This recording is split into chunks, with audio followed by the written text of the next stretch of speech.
Good afternoon, everybody. Sorry for some technical difficulties there in the beginning. Thank you for joining our webinar today. We would like to, uh, our webinar on how to pass food safety inspection with metal detection. Sorry, folks. My name is Christina Rowland. I am the marketing specialist at Loma Systems North America. We are a world-leading manufacturer of inspection systems for the food and pharmaceutical industries. Before we get started, let me explain how you can speak with us while we're conducting this live webinar. If you have any questions at all, feel free to drop them into the chat box that is on your screen. And at the end, we will have a Q&A session and hopefully answer some of those questions. But if we do run out of time, don't worry. We will get to your question and answer them via email afterwards. Also, at the end of this webinar, there will be a short survey on screen, and we would really appreciate you filling this out to help us improve and maybe create some future webinars for us. So before I introduce our presenter today, let's take a quick audience poll on, and we'd like to find out what food safety standards are you currently certified with or intend to apply to? So it's a multiple choice question. Feel free and fill it in.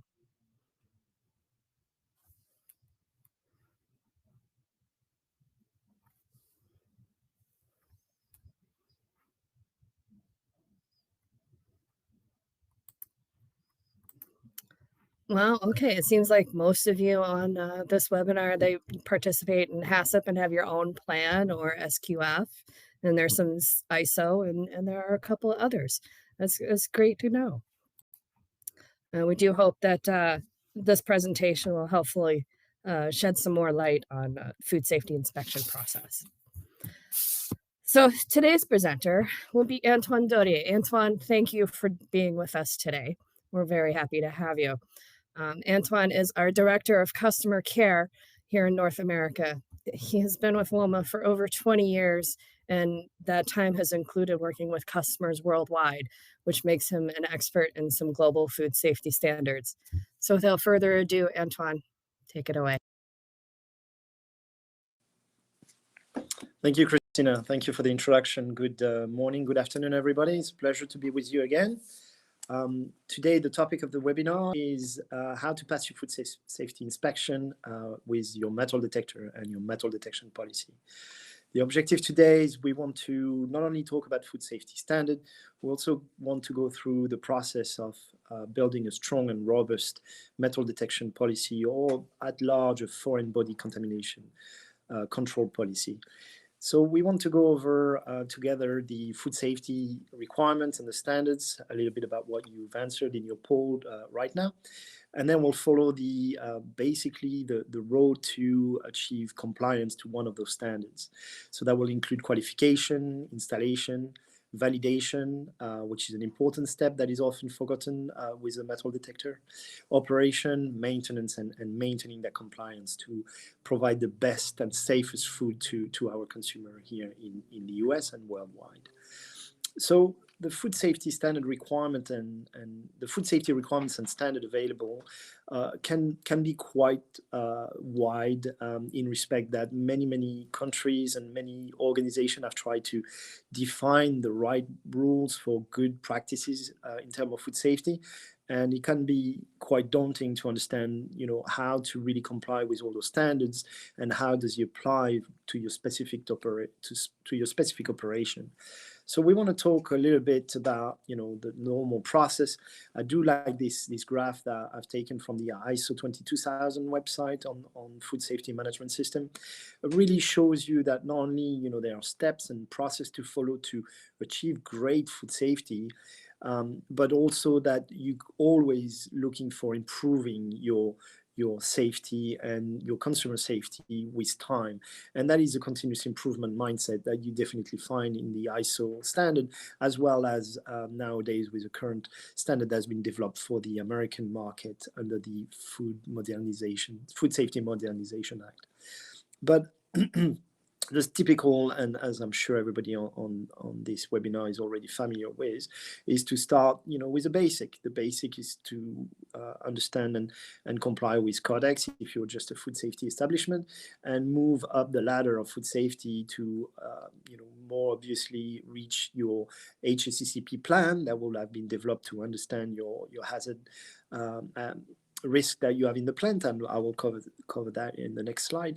But then progress and establish your own GMPs, your own quality management system, your own KPIs, and define where you aim to achieve one of those standards that you've been mentioning. So, the basic that certainly covers where we want to expand our knowledge here today is the HACCP. HACCP has been developed for a very long time now. We are talking about 40 years in the development.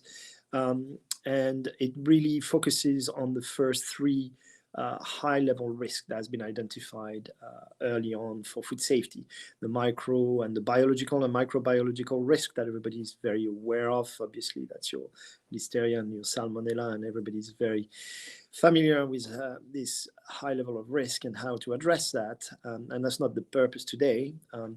The chemical hazard, not very often encountered, but still a high risk. Confusing the bottle of bleach with a bottle of milk can be quite drastic for our consumers, of course. But where we want to go today is the physical hazard. And at large, we're talking about foreign body contamination. That can happen, before a product gets into the plant as a manufactured, or even post-production, sometime voluntary introduction of contamination as pure sabotage. And that's where the Food Safety Modernization Act has prevailed above and beyond the HACCP with the new approach to hazard analysis called HARPC, which is Hazard Analysis Risk Preventive Control, and really moving away from reactive to proactive view of addressing those risks.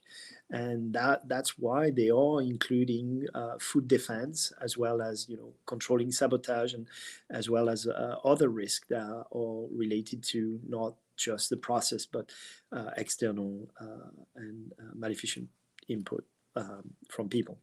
So once you have established your HACCP, and everybody's aware of the 7-step to define, which includes analyze, define your critical control point, define your limits, set up your monitoring system, and obviously record keeping, which is ensuring traceability and reducing your liability with good paperwork. The next step is establishing your GMPs, your good manufacturing process practices, and your own quality management system. Again, the Food Safety Modernization Act is giving more guidelines than they ever did before, and have established the current good manufacturing practices stolen from the pharmaceutical industry and really introduced for the food industry at large. And therefore, you can define, more stringent food safety around the, all of the hazard that you can encounter. And then the next level up is potentially the customer compliance. Your customer could ask for a specific requirement around the food safety.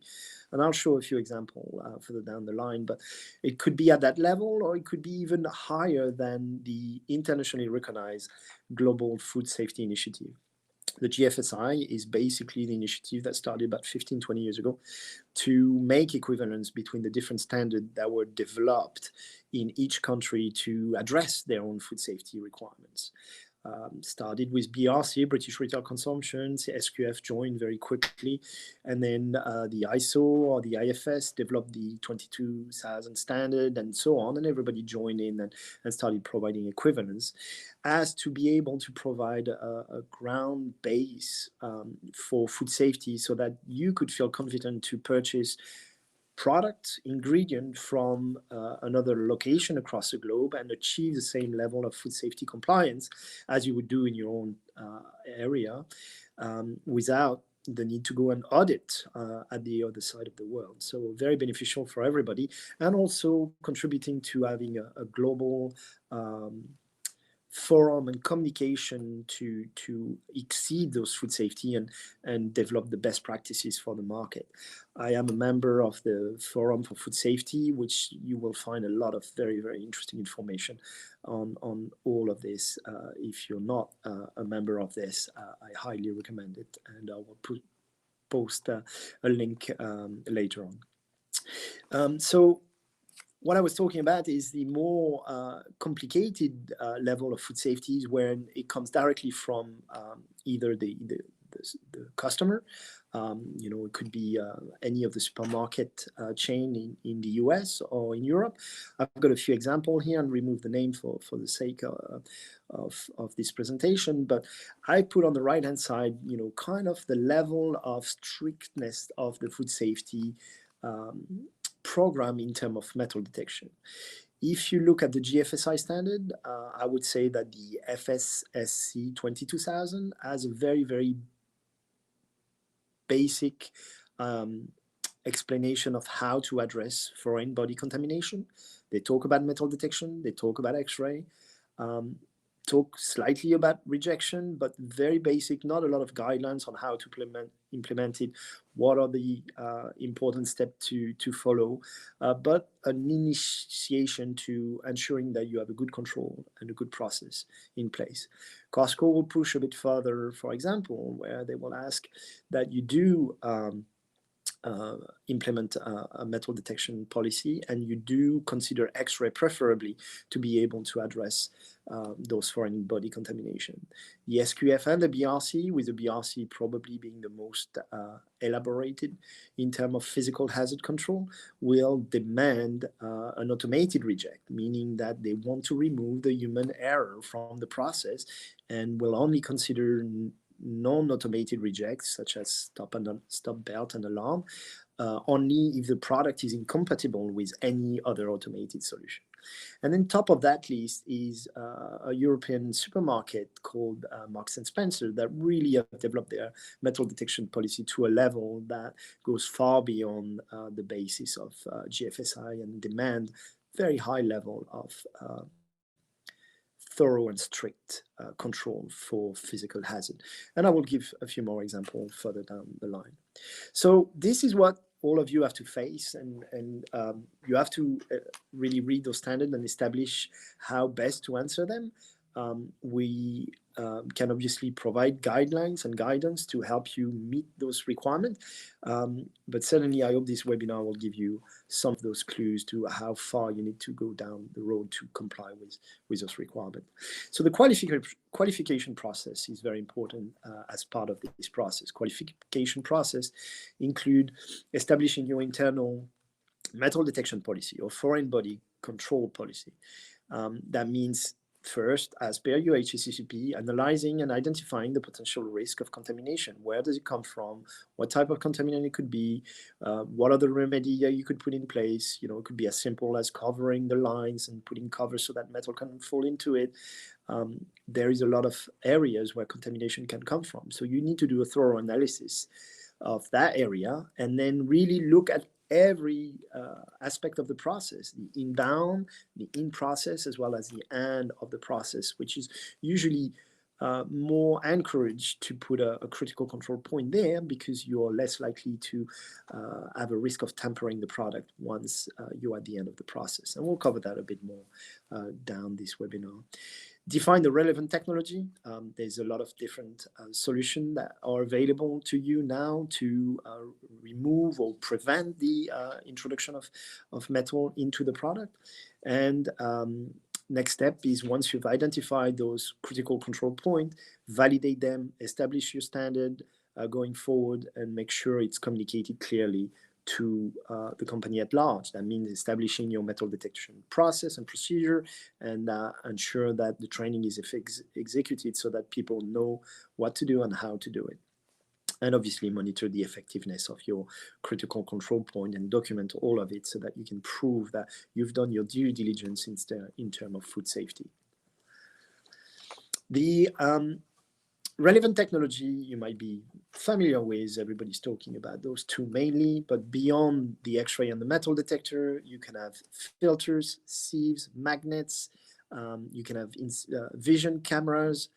Different solutions are available, but the most common one used nowadays and been validated by a lot of auditors, or either the metal detector electromagnetic device, I remind you, or the X-ray. That one measures density. The metal detector obviously is pretty much limited to the detection of metals, which is the most common contamination in the plant that can happen in the plant. And because of the high risk of small pieces of metal that can come off a machine or breakage of a machine contaminating the product, it's the very recommended and kind of the basis for inspection.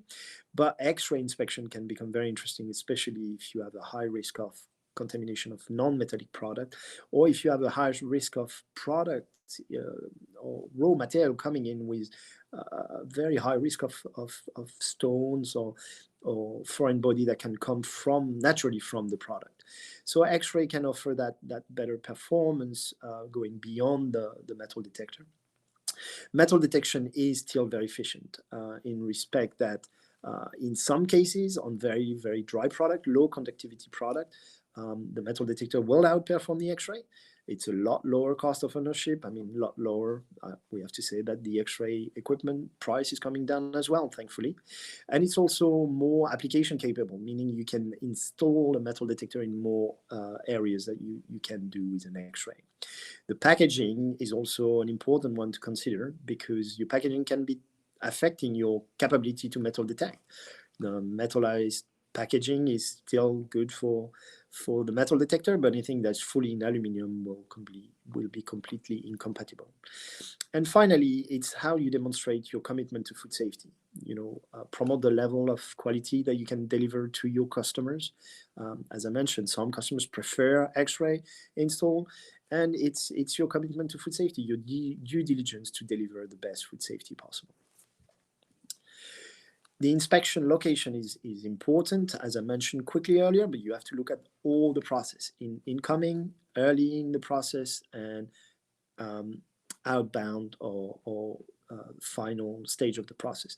That's where the HACCP will usually identify the best place for a critical control point, because it's the last line of defense before the product is actually going onto the shelves, but also is in its smallest form as possible. So the due diligence is to look for an area where the product is small but packaged, so that there is a very low risk of potentially people introducing metal after it's been packaged, unless sabotage can happen. And there's always a risk, but it's a lot lower risk at that level. Also, if the packaging is incompatible, you can install the metal detector just before the packaging area, demonstrate to your auditors that you're covering the risk of introducing metal between the inspection and the packaging phase. So making sure you have covers, you have no access, and very limited amount of potential breakage of a machinery that can end up contaminating your product. And finally, in process can be very interesting, especially if you have a complex and complicated process, to remove potential catastrophic failure resulting in batch contamination, where it's not just a couple of products, but the whole batch has been contaminated because a screwdriver went in the blender or something as drastic as this. So protecting your equipment, protecting your batch, and protecting the consumer can have an interesting input at that level, where you're doing more than just the bare minimum, which is your critical control point at the end of the line. Just a quick reminder, the metal detector works on electromagnetism, is looking for conductivity and magnetism. Metal is sometimes magnetic, not very often, but only 17 metals are magnetic. Most of them are conductive, and they have different level of conductivities. And we can't obviously cover all the metals because there's so many alloys and different metals. We provide as test samples for you to verify that the metal detector is achieving the performance that you're expecting. We provide the ferrous metal that is fairly easily to detect.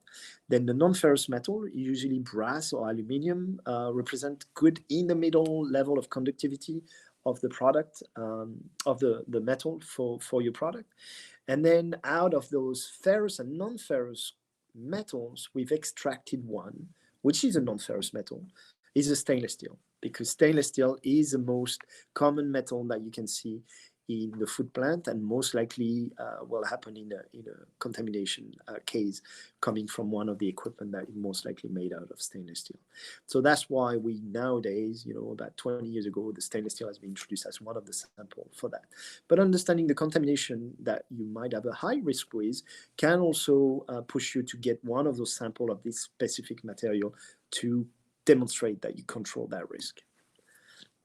Selecting your metal detector is very important.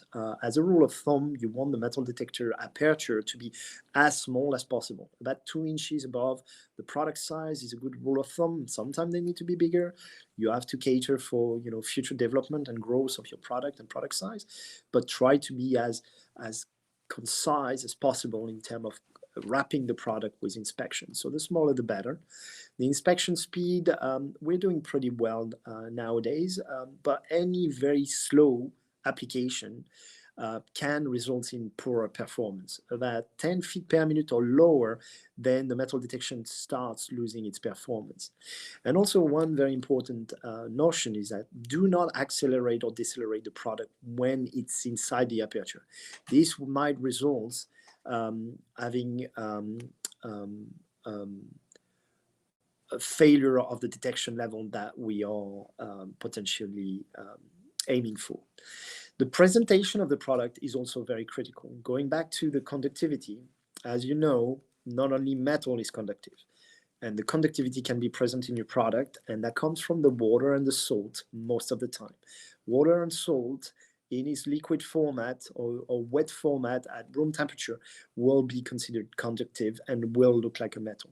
Therefore, it's very important to be able to center the product inside the aperture, making it as much as possible equidistant from any wall of the aperture to put the product right in the middle so that you manage that signal better, and also making sure it's guided and presented in the same way day after day.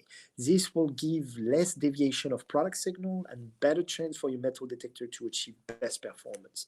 Product presentation is very important. And finally, the technology. A lot of technology has been out there, single frequency, variable frequency, multi-frequency. You have to look at it and see the benefits that each offer. What's important is you might want to test and ask your supplier to test the metal detector and the result that you anticipate getting for your specific product, because the product has an effect. And in a nutshell, dry product, no humidity, will be very easy for the metal detector to perform its best work. So dry product, no conductivity, easy to detect. Wet product and salt is probably going to look like metal to the metal detector. It's harder. This is catalyzed by the temperature, and the hotter a conductive product gets, the more signal it will give, and the more varying signal it will give, and the more random the metal detector will become at detecting metal versus false reject. On the opposite, the colder it gets to the point where the water gets frozen solid, then the conductivity disappears completely, and then it behaves as a dry product. So wet product and hot, difficult. Fully frozen product or dry product, very easy. Packaging, you have to be careful. Be very careful about recycled packaging. They are fully contaminated with metal and ferrous metal, which is very easy to pick up on the metal detectors. Cannot reuse recycled cardboard. Metallized film, they can still do some good work, and aluminum or metal packaging is completely incompatible. And again, salt and water, not good for your metal detector. And then you look at the application, where to best do it. Most of the application are always through a conveyor system at the end of the line because the product is packaged. But you can do it, as I mentioned, just before the packaging in a pipeline system where the inspection window is through a tube of 2 inches, very, very narrow, providing you best performance below 1 millimeter detection, or through a wafer thin vertically just before your vertical fall and form sealing machine, where you will do a very minute narrow inspection and tell the vertical bagger that you have a problem with this bag and make it different than the other ones to be rejected. And to really illustrate that reasoning of the smaller the inspection window, the better you will perform, I can talk about the pharmaceutical detector, the IQ4 log pH, that has been a renowned metal detector in the pharmaceutical industry, can achieve a record detection level of 0.25 millimeter of metal. Thing that we really can't achieve quite as easily in the food, but to tell you that the smaller is your product, the smaller is your inspection window, the best performance you will achieve. And then, as I kind of mentioned through the food safety standard, the important is not only detecting, is removing the risk, removing that contamination. So having a reject system is paramount, but if you are following the BRC, stop and detect is not acceptable. Why? Because it requires excellent staff training and strong food safety culture, which is, what are you doing when nobody's looking? Is, to take some words of the food safety director on Maple Leaf, this is the most important part of developing your food safety culture. It requires a process to handle the rejected product, to quarantine it.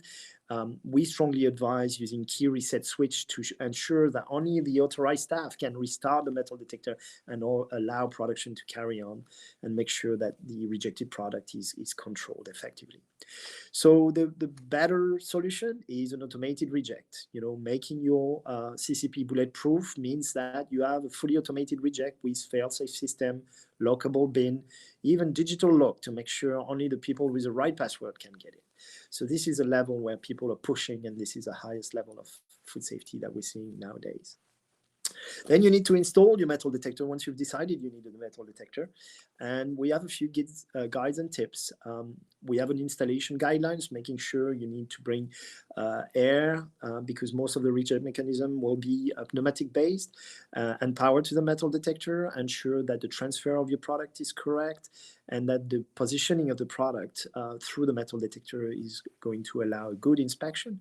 And finally, ensure that you have a good recovery of any failure of the metal detector. So good fail-safe system that are usually on board with the machine, but you can add peripheral sensors, backup product jam backup sensors for the downstream conveyor to stop our machine before it gets jammed up and end up mixing contaminated product with non-contaminated product.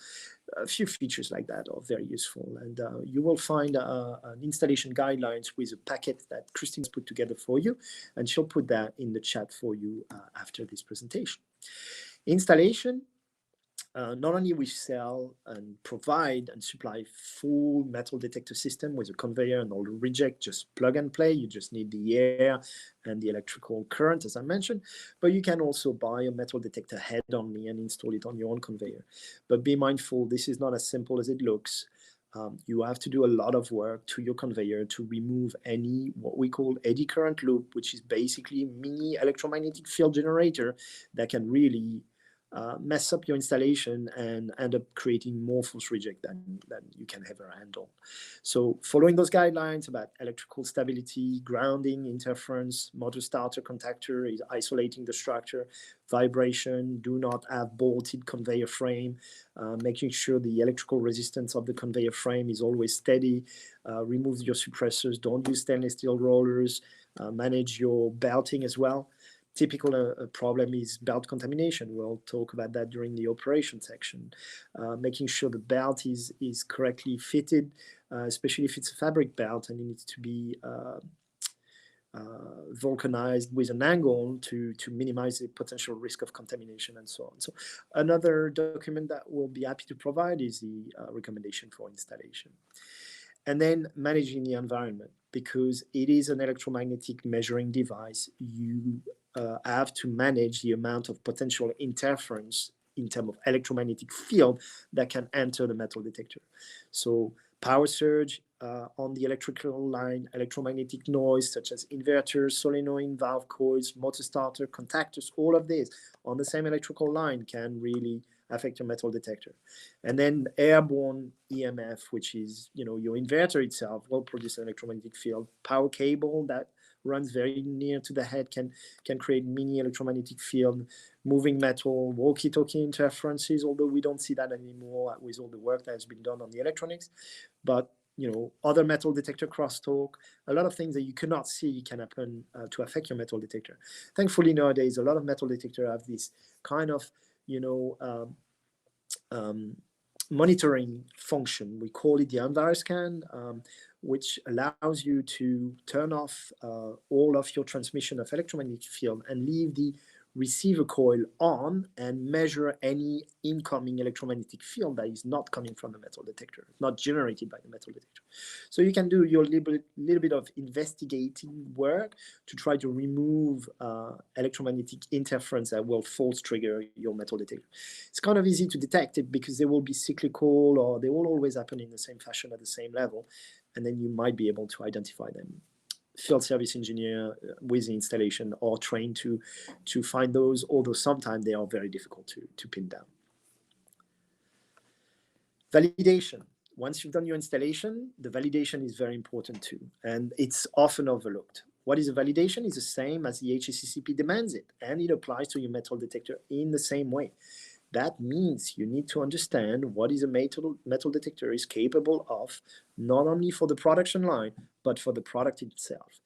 And watch out, the auditors are trained on this. They know that the due diligence on the product is not the due diligence on the line. That means that each product can achieve a different detection level than the another product. If you're doing a very small dry product or maybe deep frozen, you are able to achieve much better detection than if it was not frozen. So you have to do your validation per product, demonstrate what is the best that you could achieve before you get false reject and what is the worst that you've achieved. You define your critical limits and establish them as part of your GMP or your quality management system.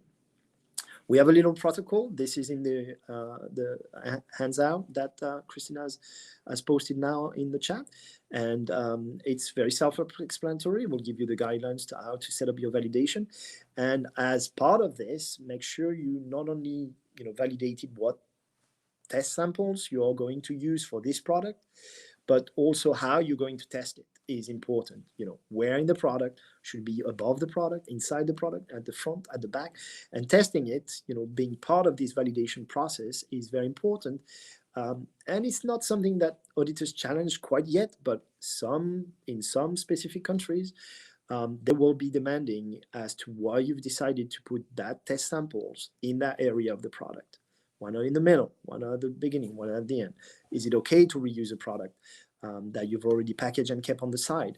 BRC will actually point out that it needs to be a fresh product of that production line that day, and not one that you kept for days on the side. So be mindful about that. Read your standard. Understand what they expect. You can aim for the better by following those guidelines. On top of that, you also can go for the most stringent metal detection policy ever developed, which was developed by Marks and Spencer. LOMA contributed to that development, where not only they establish what are the criteria and what are the expected sensitivity, but on top of that, they're looking for fail-safe systems, such as low air pressure switch. If you don't have enough air, your reject's not going to work. Have a control panel that is only can be accessed with a password, individual password. You have a shaft encoder to always measure the speed of the conveyor to know that the reject timing is going to be adequate for that speed. You have a product registration photo eye to know exactly what the product is, a reject confirmation photo eye to make sure you know that the product has been rejected. You have a bin full photo eye to make sure that the bin is not full and starting spewing contaminated product back onto the line and potentially letting them go. Password protected bin lock. The bin itself is locked by a digital lock that can only be opened for a certain period of time. We're talking no more than 60 seconds to allow for the bin with contaminated product to be accessed. Reject confirmation test switch, verify that if somebody cut the wires to the reject, then the machine will fail safe. And the same with the fail test flap and the pneumatic shutoff valve. Top of that, they want every product to be tested 3 times. One at the front with every test sample, ferrous, non-ferrous, and stainless steel. One at the front, one in the middle, one at the back. It's a very dense metal detection policy. But the real reason is that it's to make sure it fails safe, the human error risk is removed, and your critical control point is bulletproof no matter what.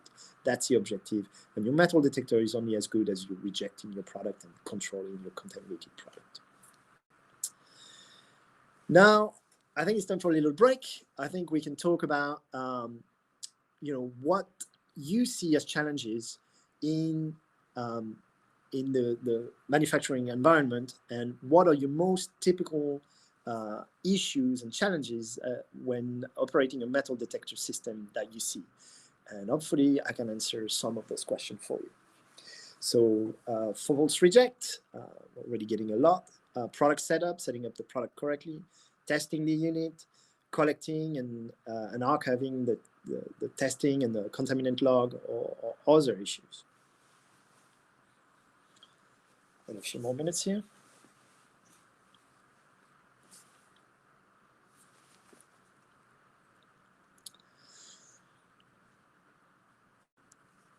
Yeah, are we good? Very good. So yeah, false reject, as I anticipated, is the most common one and the most frustrating one, because obviously you don't know why the machine is rejected. I kind of hinted to it. Is typically the conductivity level in the product is the most challenging. Product setup and false reject are usually interconnected. Is the false reject happens because the product setup is not correct. Collecting and archiving test and contamination log is an interesting one, because I think we are underutilizing features inside the machine that has been there for decades, to be honest, in terms of collecting and this information. So let's talk about this a little bit. Operation, how to ensure smooth operation of your metal detector. A couple of quick tips. You can know your metal detector is running either with a lamp. It will be green. The green lamp will be on. You can have electrical signal telling you the machine is in run, so that you can centralize the connection or communication to the machine to a control center, and being able to know at all time if you're inspecting and you're in running mode. Avoiding the product jams, very important as soon as you have a product jam, and that's why those photocells it's called line block photocell that can be mounted on the outfeed of the metal detector, or directly on the downstream conveyor, to stop the metal detector before it gets completely jammed up. Because any product that has been jammed needs to be re-inspected, because you do not know if the product has been inspected at the correct speed, and therefore you've not achieved the best performance.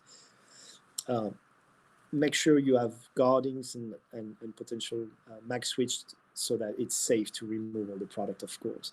And product changeover, barcode readers are becoming more demanded, because a lot of SKUs are running. Also, auditors wants to see specific testing for specific product, not just for that metal detector. They want to see for their product. So therefore, recalling the product with a barcode reader is very useful. On top of that, each menu, each recipe has its own detection performance expectation. So when the last point on the poll was, accessing, archiving the test results and the contaminant log, very importantly is that using the machine and the software to do your testing, not only keep that in the machine and you can download it and it's stored and it's done automatically for you, and you don't have to fill up the form that people usually are keeping. On top of that, each product has recorded its own detection level expectation, so that when you start the test using the software and say, please start the test now, it will tell you what sample size you're meant to be using for that. And better than this, he will know what he's expecting as a response in terms of electromagnetic signal, meaning that if it's too high or too low, he will say, no, you use the wrong test sample. So start again, try again. And if you fail so often, then it will put the machine in fault mode, and only somebody with a higher level of access to the machine will be able to restart it. So very useful feature for the testing. Washing and drying as well. Bear in mind that more and more people are requiring washing and drying, and check out the run wet design that will cut down on that time for you. So traceability, and that's going back onto the false reject. So understanding your false reject is, doing a good product learn is the first thing. When can you do a product learn? Always, if if you're starting a batch, run your test. If you test or pass, you are good to go. Start running and evaluate if you get any false reject happening at that moment in time. If not, you're ready to go. You have to reestablish your calibration. If you've done your validation properly and the metal detector is working as expected, you should have enough buffer between the product signal and the product signal with metal. And that validation protocol will reduce your false reject. False reject can also come from temperature control. If you're doing frozen product, rank up, lower the temperature of your IQF. The IQF, a couple of degrees will reduce those false reject. Any stoppage of the line, condensation on the product will potentially increase the conductivity and start false rejecting. Vibration coming from other machine as the machine kickstart in a pipeline when the vacuum pump is starting up, there is minimum of vibration. You have a delay that you can set up in the machine to kind of wait a little bit before it kicks in the correct level of detection level. So there's a number of features that can be used for that, and we intend to do another webinar on managing your false rejects, so more to come from us. But you can see a few ideas here. And finally, addressing your rejected product, ensure that the reject product are quarantined, of course, lockable reject being a system or box where you manage the rejected product, and how to reinspect your product. Make sure you have a good process and define how many times you shall reinspect. Is it one time okay, or should you pass it 2 times, 3 times, and make sure you do different direction, because the position of the metal inside the product is not always giving you the same results. So again, part of your validation will allow you to define your reinspection process should a reject happen. And then don't forget to test your fail-safe system. Don't forget to test your reject confirmation. Mimic the fact that you didn't reject, mimic the fact that the bin full sensor is blocked, and do all those tests as part of your testing procedure as well. Then the maintenance, not too much here, but just want to highlight the need for your certificate of calibration. Food safety auditors wants to see that from a third party, and one of the important part is that we will usually only show one product on it, because we cannot do all the product for one metal detector, so it will be the product running on the day. And be reminded that you always do the product with the contaminant in the product, inside the product. I'm sure a lot of people will say, of course. But no, we still see some customers just testing the metal detector with a test sample only on the belt without the product.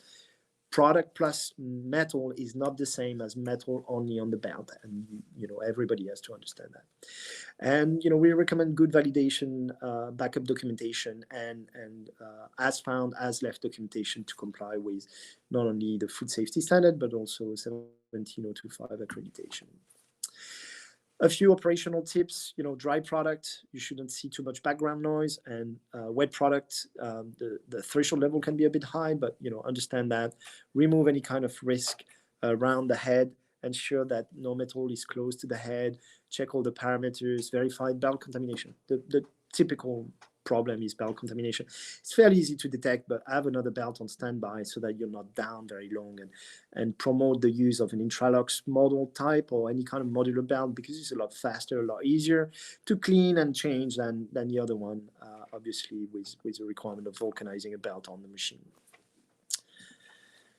And then the compliance. The last few words about the compliance I have are, obviously achieving compliance. So establishing your metal detection as part of your GMP. So writing your procedure, writing what you're going to commit after you've done your validation process. So that's why the validation process is critical. Too often we get phone calls and can you write a letter explaining why we achieved this? Yes, we can do that, but the real work is doing the due diligence in defining what is the smallest piece of metal you can achieve, and how you're going to control any reject, and how you're going to control the reinspection of those products so that you are sure when they are introduced in the market, they are safe for consumption. Audit your process, improve your process, benchmark, see other people contribute, come to the GFSI forum group, come and talk to everybody. And there's a lot of very, very enthusiastic food safety enthusiasts that will help you with that. And keep your records, well archived. And remember, the machine keeps everything in memory. I don't think any machine in the market really doesn't keep all of that nowadays. So have your validation paperwork ready, have your test logs and for traceability, and your contaminant log, and demonstrate you've done your investigative work for every contamination happen, and the auditor will be very satisfied with this. Don't forget about adjusting your metal detection policy. Must cover how to handle deviation. Very important. So what if something goes wrong? How do you retrieve that? Quarantine the product, retesting, disposing, documentation that related to that. That's why the HAR PC is becoming interesting, because people are more focused on corrective or on correction rather than corrective action with a paperwork trail, which is an interesting concept. But anyway, do your due diligence of the paperwork so that you're safe. And what to do if the metal detector performance is declining, because over time the metal detector loses performance. If excessive vibration, if water got inside the head, the coil will be affected, and eventually you will start losing performance. So how do you recover from that? You might have a metal detector on standby, but you might not. So what does that mean? Can you write an exception? What is acceptable for how long? So evaluate all of that. Do your revalidation, meaning when you have new product or you change recipes, make sure you revalidate, and do your due diligence in terms of looking for the best condition for the metal detector to do its best work, and look in all the area of the production when you can eliminate the most risk. Zero risk is almost impossible, but we're all aiming for this. Training. A lot of customers ask for training. I think it's more difficult delivering the training for everybody because of shift timing and location, and the difficulty to put everybody together. I think webinar and things like this are probably most effective, but we're going to continue pushing and helping you with training on understanding your HACCP, and you shall do that yourself. There's a lot of certification you can get, testing protocol, validation process, know what to do when there is a deviation. And we intend to do more webinars, certainly around false, reject, and testing. And if you need more information about validation, we'll be happy to help. So the last thing I want to say, if there is one thing I want you to remember about Lorma, is that we are very serious about food safety. Our focus is metal detection for the food and the pharmaceutical industry entirely, and we want to make our equipment the toughest equipment in the market, the most durable, the most flexible with the technology that we offer, and the most user-friendly, as well as the most friendly team to help you in your food safety journey. It was a pleasure to speak to you all. I hope I answered some of your questions today, and I'll be happy to answer any question that you may have. Thank you.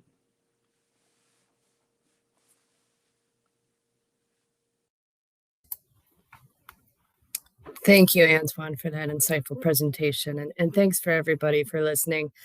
We would definitely like to open the forum to questions, and I see someone is typing.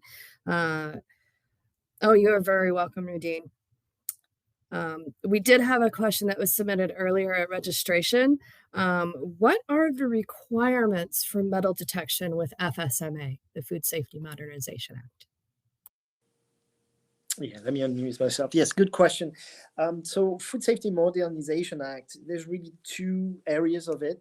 The first one, the simpler one, is that anything that is produced outside of the US shall have a GFSI certification associated with it. They want to see the paperwork directly related to a GFSI standard. So it's fairly easy to manage because that's a demand from the law. And bear in mind that Food Modernization Act is the law. It's not a standard, it's the actual law, and it's implemented and executed by the USDA and the FDA.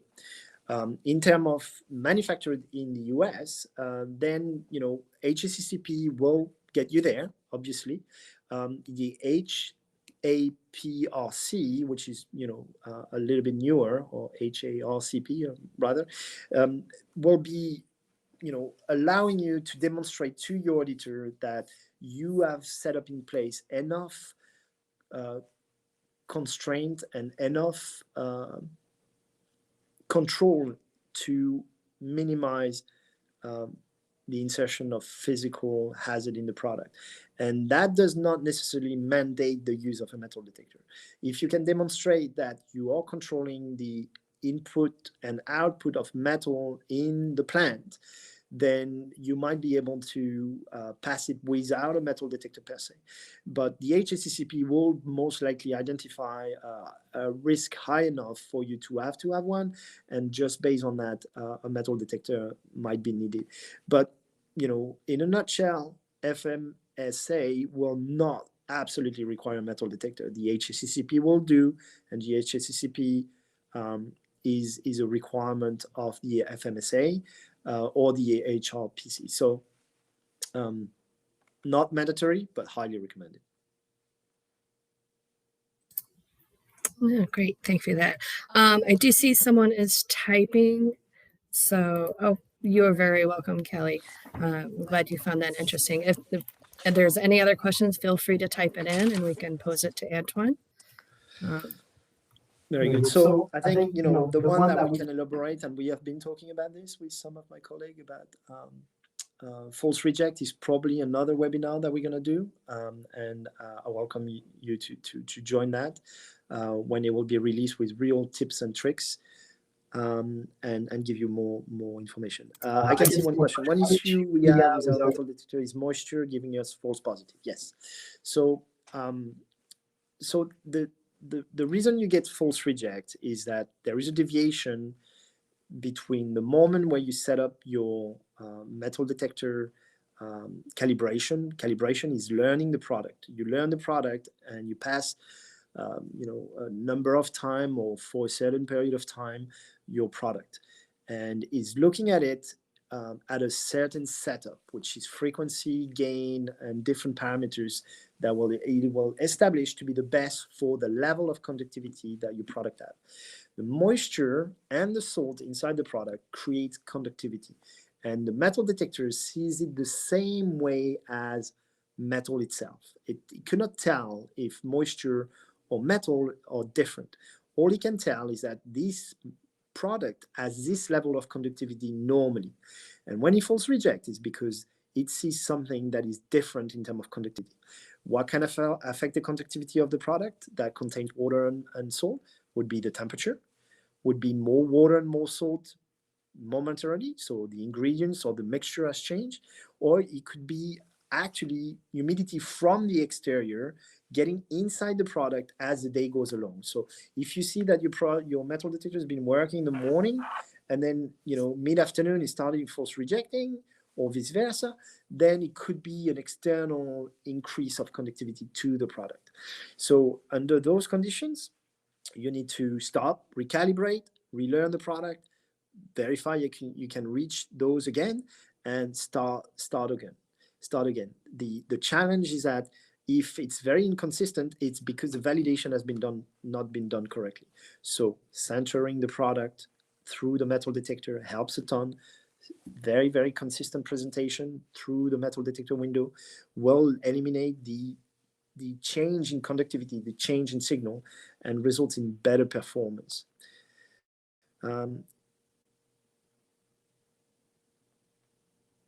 So a product with a large deviation in moisture level will have more false positive, more likely to have false positive.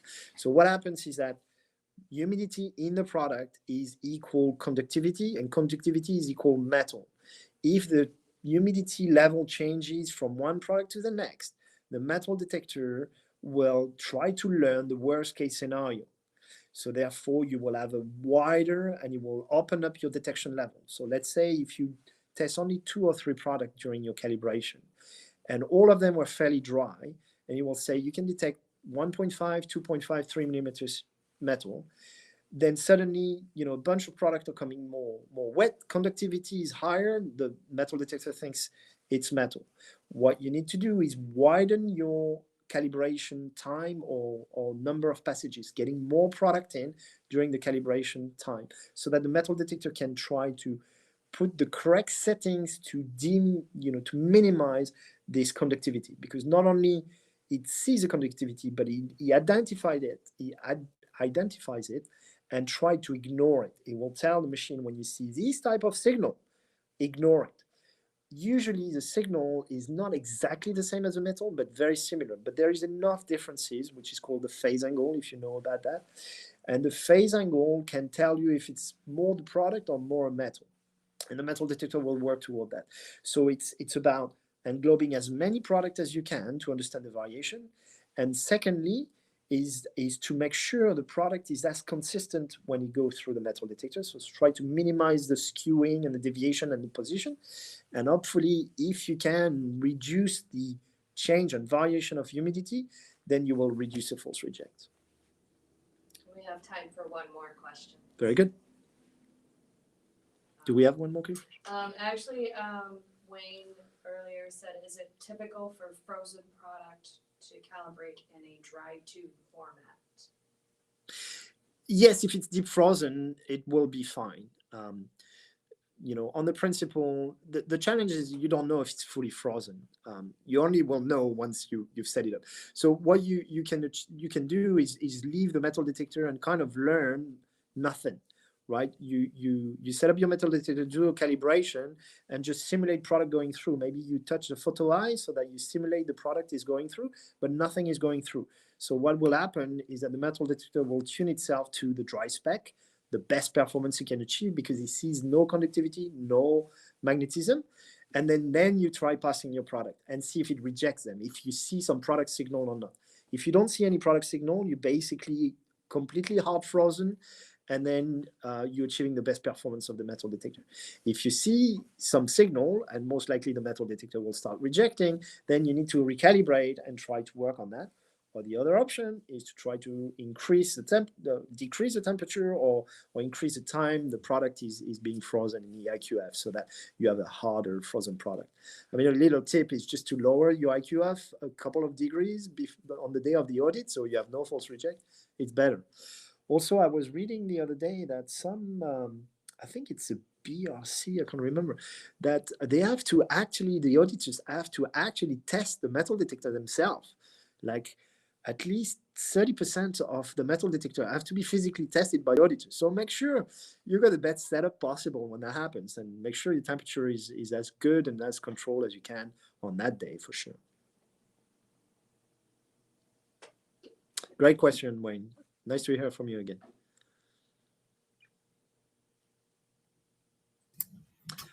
Any more questions?